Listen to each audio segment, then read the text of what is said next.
Hello and welcome to today's review of the Transformers Legacy United Deluxe class Gears. Now, quick bit of context on this figure.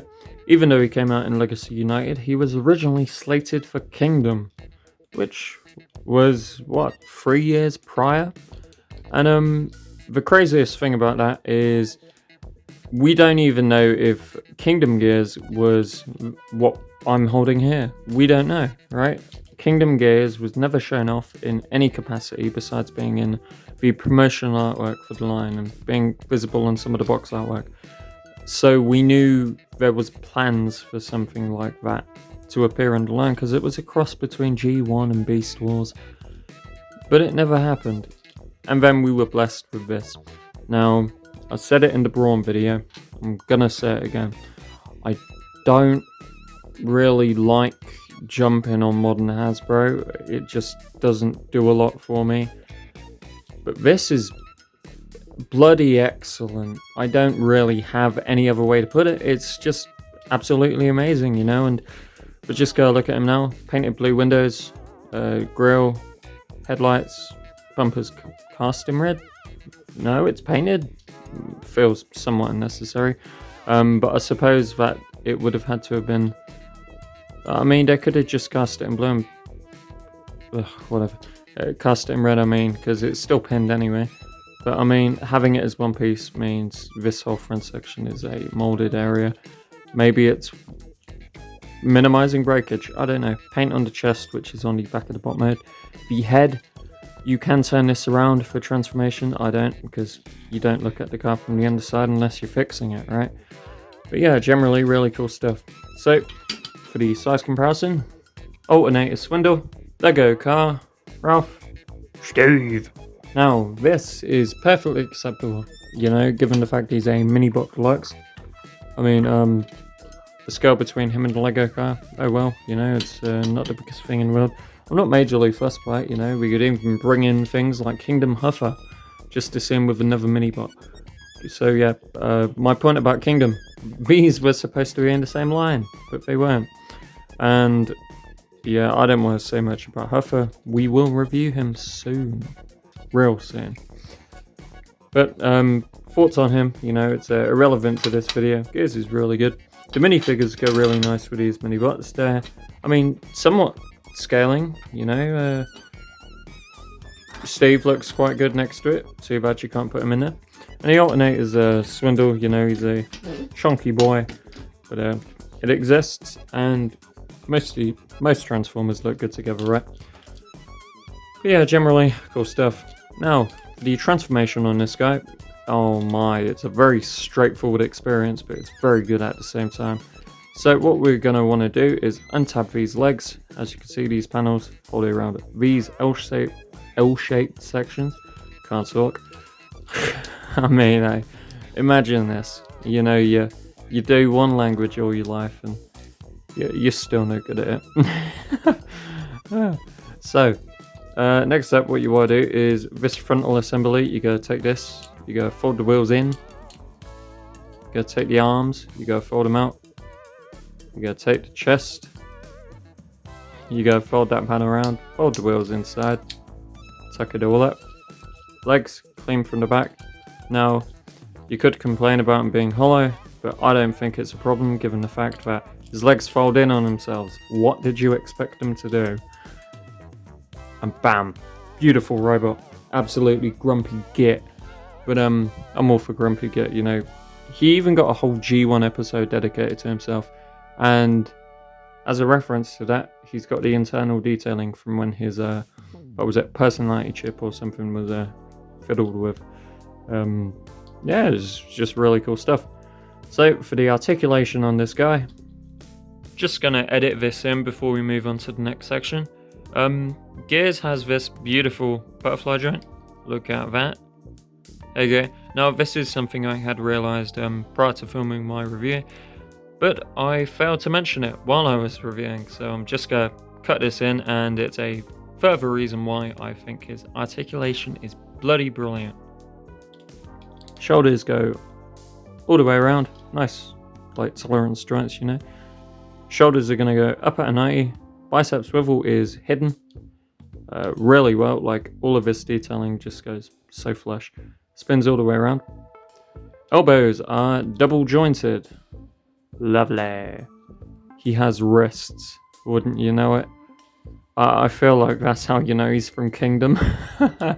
Because figures had wrists. Legs kick up that much. Double jointed knees. Get a super deep bend. You're kicking back that much, by the way. Beautiful spread at the legs. I didn't mention this on Brawl, and I don't think I've mentioned it in some other reviews. But most figures they do that sort of stuff, right? Bicep swivel, I know what I said. And then ankles are good, really good on this. They don't look as ugly as bronze. They're not these spindly little things. And in the head, it's on a ball, so it'll rock side to side, front, a little bit back, and it will spin all the way around as well. It's nothing to look at from the back because it's a big old ovular slob, semicircle. I don't know. It's a bit weird, but generally really cool stuff.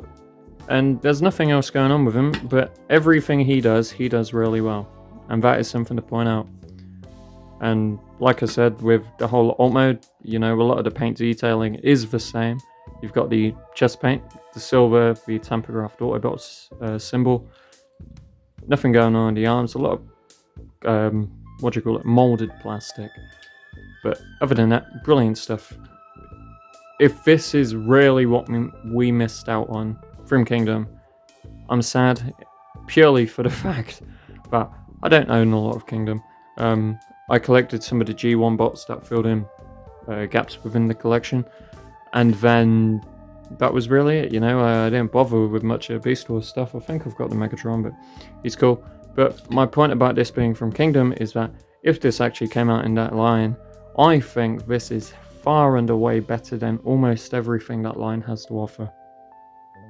And that's saying something.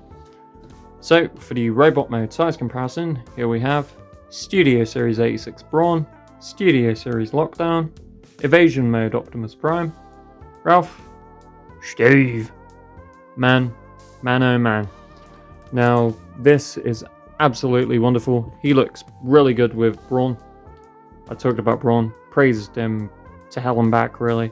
The only thing he really lacks is truly wonderful articulation. He's kind of lacking a few things also. Gears does have a waist, didn't cover that, but there you go. Yeah, they just look really good together. There's a lot of very similar shapes and whatnot going on, but Gears he's got like different joints and he's just functionally better. It's brilliant, even though both of them have like these amazing transformations and the aesthetics are really good across the board. It's just Gears is the overall better package. Even if Brawn might have a better color scheme, this articulates better and looks just as beautiful. As for the old Voyager, this is kind of what some modern Voyagers are, right? I've talked about that too. It's cool, he's alright height with him. And Lockdown is just too small. Talked about that in the Prime review.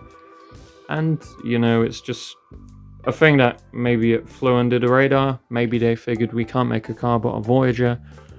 Oh well, Hasbro never make car Voyagers. Swings and roundabouts. So generally, this guy is bloody amazing. We've covered everything so far in record time. That's what it feels like. Transformation's solid. More than solid, really. The articulation is great for a deluxe class, or any Transformer for that matter. And yeah, final rankings on this guy. Absolutely splendid aesthetics, brilliant robot mode.